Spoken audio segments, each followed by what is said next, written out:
Bueno, vamos a hablar de lo que son los antibióticos. Vamos a tomar en cuenta como los betalactámicos, su farmacocinética y su farmacodinamia. La farmacocinética es lo que el cuerpo le hace al fármaco y la farmacodinamia es lo que el fármaco le hace al cuerpo o el mecanismo de acción.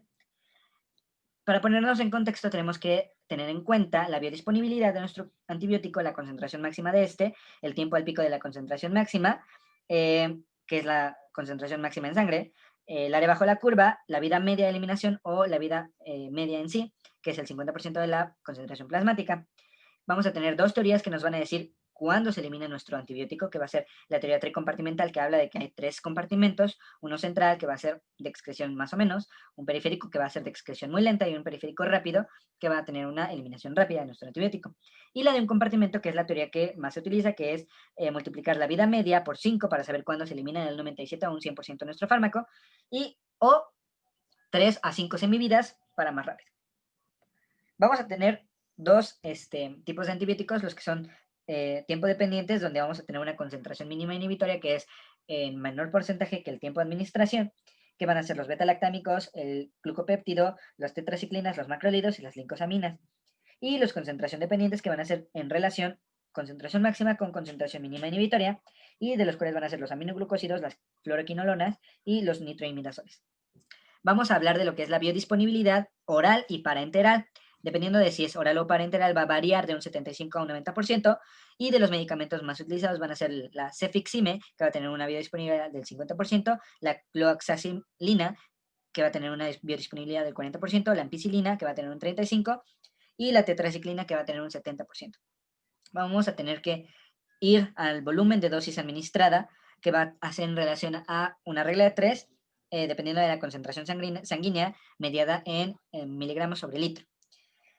Y vamos a tener dos tipos de medicamentos, un lipofílico y unos hidrofílicos. Los lipofílicos van a tener un metabolismo hepático y van a ser con un alto volumen de distribución hacia los órganos, de los cuales van a ser los macrólidos, las fluoroquinolonas y las tetraciclinas.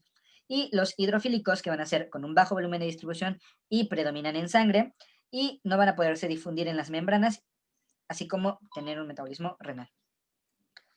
Y de estos van a ser los betalactámicos, las cefalosporinas, las penicilinas, los carbapenes y los glucopéptidos, así como los aminoglucósidos.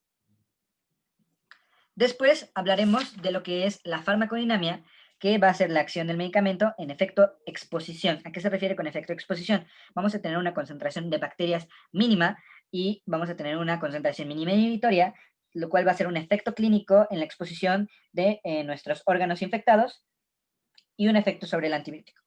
¿Sí? Y por último, para seguir hablando de lo que son los demás medicamentos, hablaremos de tres conceptos importantes: el anillo beta-lactámico, el ácido clavulánico y las interacciones entre diferentes tipos de antibióticos. El anillo beta-lactámico va a ser un anillo que nos va a permitir desestructurar a la bacteria.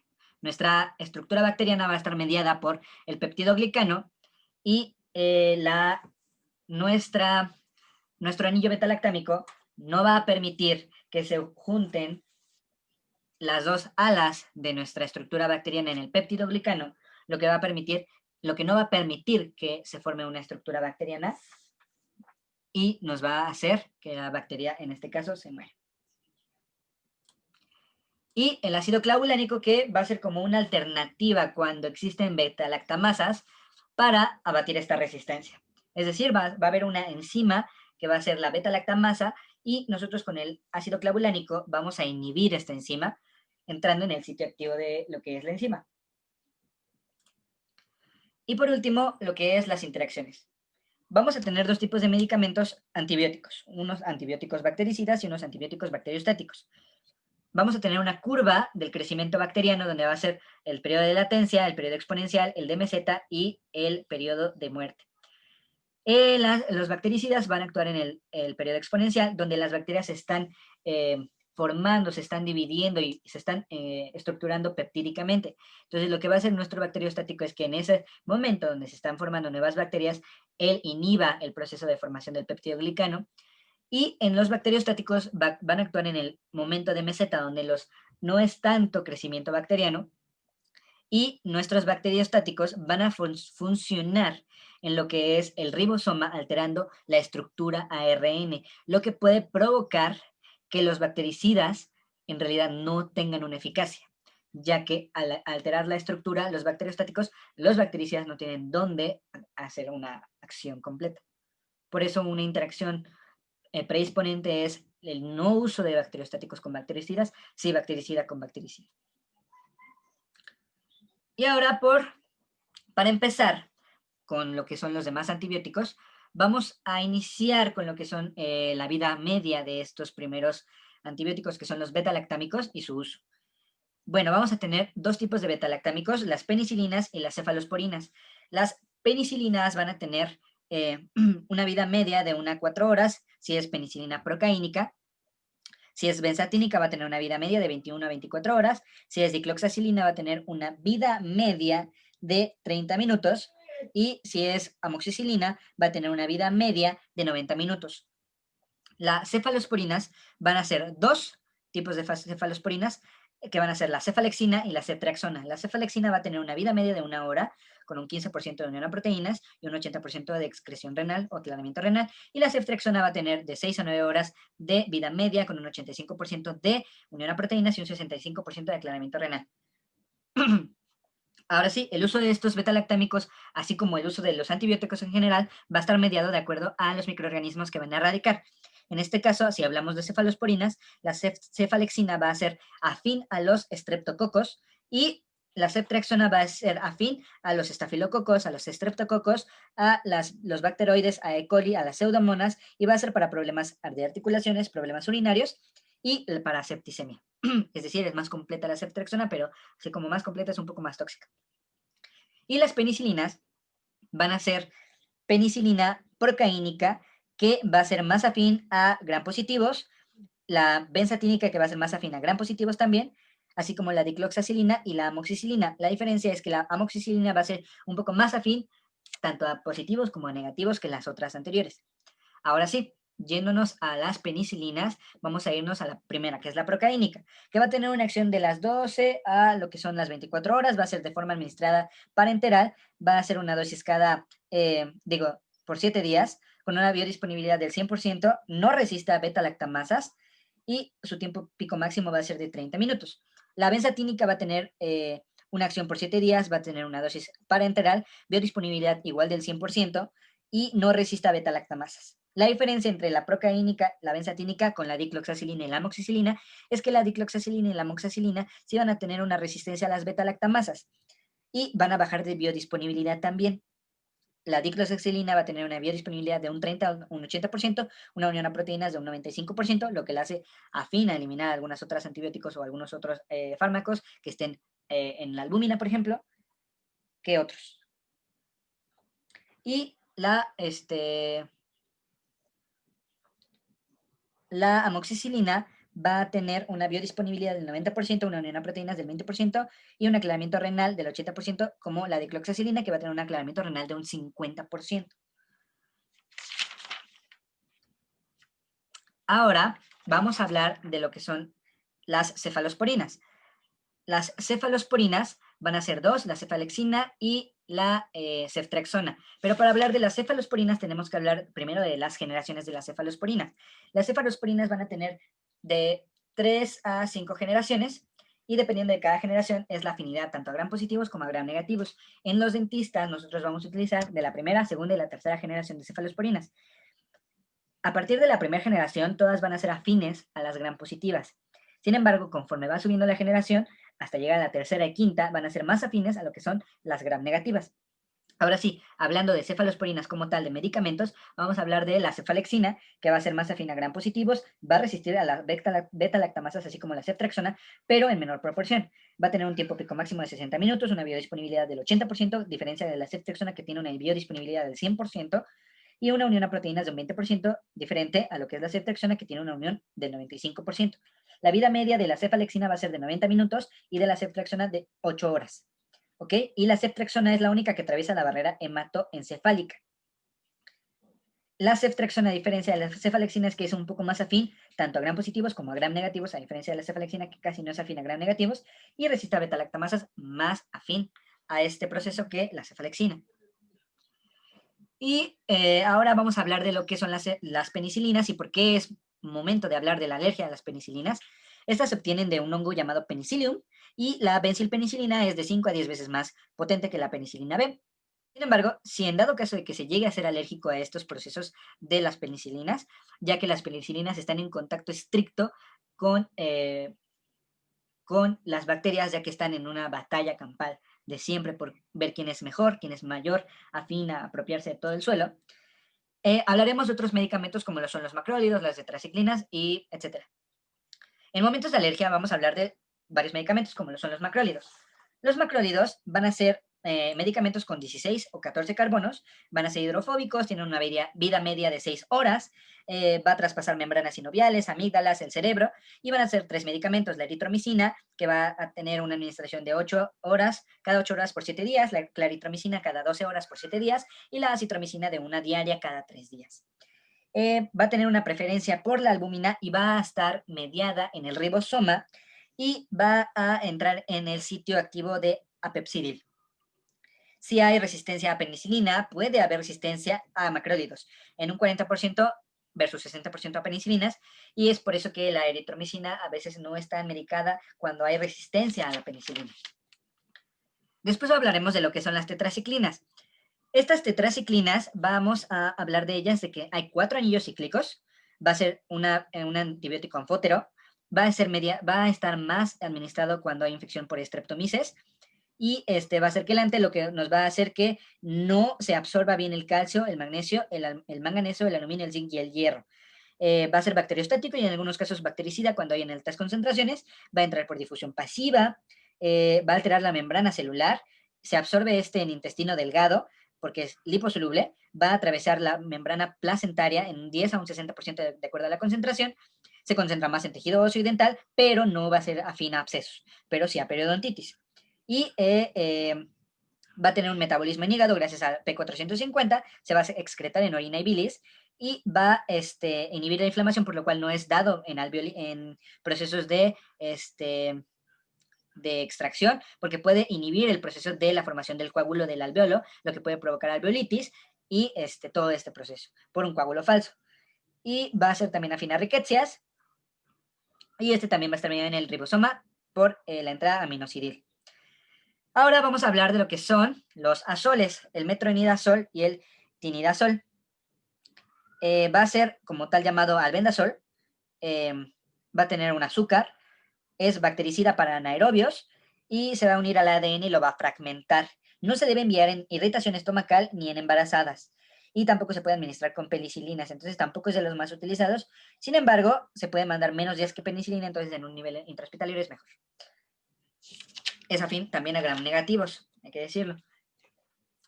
Ahora vamos a hablar de lo que son las fluoroquinolonas. Estos son antibióticos sintéticos, bactericidas, van a tener 4 generaciones, de acuerdo a generaciones, de la menor a la mayor, va a ser mayor afinidad a gram positivos. De la 3 a la 4 es mayor afinidad a gram positivos, y de la 1 a la 2 es afinidad más o menos a lo que son negativos. Va a inhibir la ADN girasa, la ADN topoisomerasa, y va a fragmentar el ADN. Esta es una opción cuando hay resistencias a las beta-lactamasas y es un anfótero hidrofóbico. Se va a acumular más en lo que es cartílago y tendones, y si es que hay ejercicio o que se hace ejercicio con corticoides y se aplica fluoroquinolonas, puede romper el tendón de Aquiles. Puede provocar hipoglucemia con la insulina, entonces es probable que no se pueda administrar con personas diabéticas, ya que si en personas diabéticas se produce dos o más hipoglucemias en menos de un día, se puede llevar al paciente a un grado de inestabilidad, tanto física como mental. Y va a ser un fármaco dosis dependiente, penetra el tejido óseo, es un quelato, por lo tal inhibe la absorción del hierro, calcio y magnesio, y hay riesgo en embarazadas. Se va a administrar en enfermedades infecciosas gastrointestinales e infecciones urinarias. Ahora hablaremos de lo que son las lincosamidas. Las lincosamidas vienen de Actinomyces streptomyces y se descubrió primero la lincomicina. Es similar a los macrólidos, pero no se puede administrar con los macrólidos porque es un antagonista de macrólidos. Es un poco más tóxico, puede producir colitis pseudomembranosa, es una opción en alergia a penicilina, pero como tal se evita un poco. Se une en el ribosoma, en el sitio activo, tiene una vida media de 2 a 3 horas, hay una resistencia cruzada con la eritromicina, tampoco se puede administrar con eritromicina, y es afín a gram positivos y negativos, pero más a gram negativos aerobios resistentes. Atraviesa la placenta y es eliminada por bilis y por orina. Tiene sinergia con las aminoglucósidos, con eso sí se puede administrar, y se da para infecciones intraabdominales y resiste un poco los pH ácidos. Y ahora que ya vimos las lincosamidas, podemos ver los aminoglucósidos. Los aminoglucósidos van a ser nuestra tercera o cuarta opción para administrar en caso de alergia a penicilina, y va a ser la neomicina, que es de forma oral, la amicacina, que es de forma inyectada, que no es tóxica, y la gentamicina, que es para gram positivos, pero es más tóxica.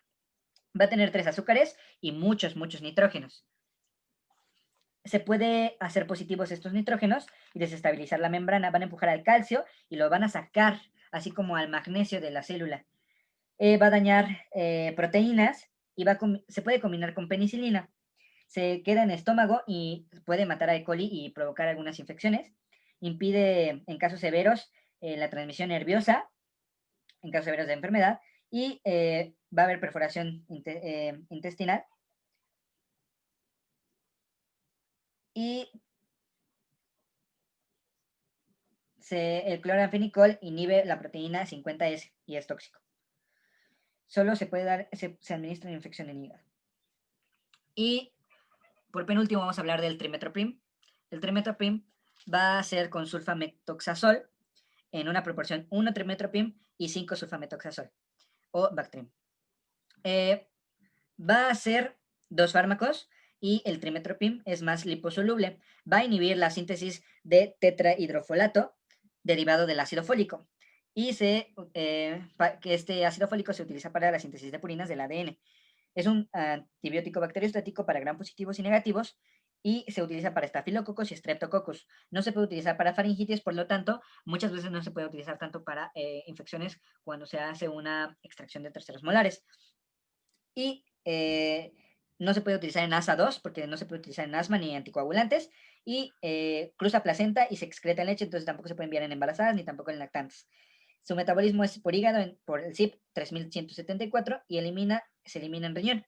Su vida media es de 8 a 11 horas, se absorbe muy rápidamente, en adultos se administra cada 12 horas y en niños se administra, dependiendo de 8 a 10 miligramos por kilogramo por día, 4 dosis diarias. Este va a inhibir el PABA y el ácido de hidrofólico, entonces va a ser un bacteriostático. Y por último vamos a hablar del cloranfenicol. Se obtiene de Streptomyces venezuelae y va a ser activo contra estafilococos gram positivos y gram negativos.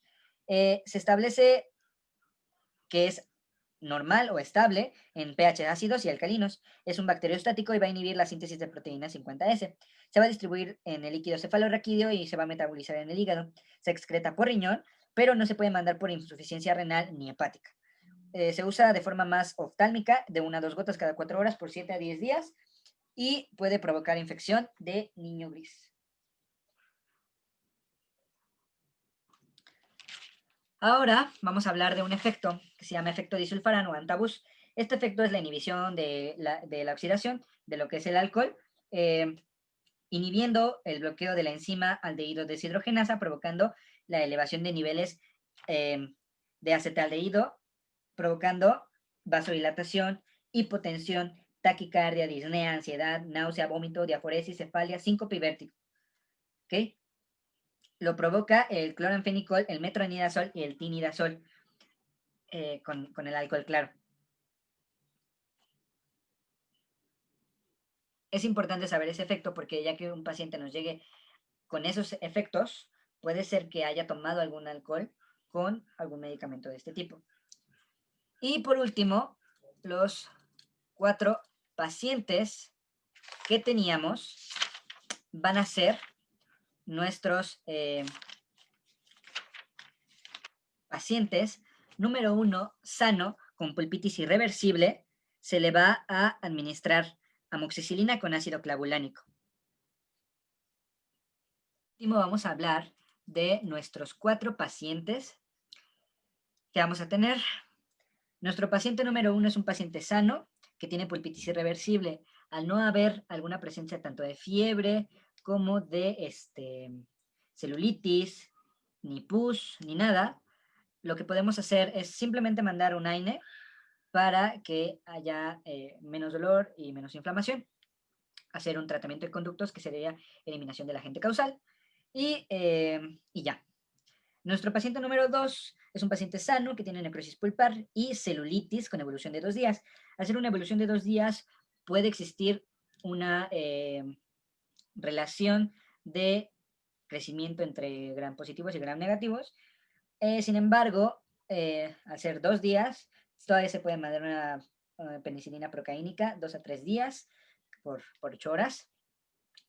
Y el paciente número 3 tiene una asa número 2, un absceso submandibular de 5 centímetros de diámetro. Es un absceso muy grande, submandibular, y por lo tanto usar ceftriaxona, 2 gramos de 3 a 4 días hasta que se recupere el paciente, eliminar el agente causal, claro está. Sin embargo, aunque a lo mejor sea tóxico la ceftriaxona, puede servirnos de mucha ayuda, ya que es costo-beneficio. El paciente número 4 es un paciente de 6 años con un absceso dental local, tiene fiebre de 38 grados, al haber fiebre pues se tiene que mandar un antibiótico, y la elección es amoxicilina con ácido clavulánico por 5 días, dependiendo de kilogramo de peso, y puede enviarse 3 a 4 veces por día. Y el último paciente es un paciente sano, que se le va a extraer los terceros molares, bueno, un tercer molar, y que se le va a hacer extracción.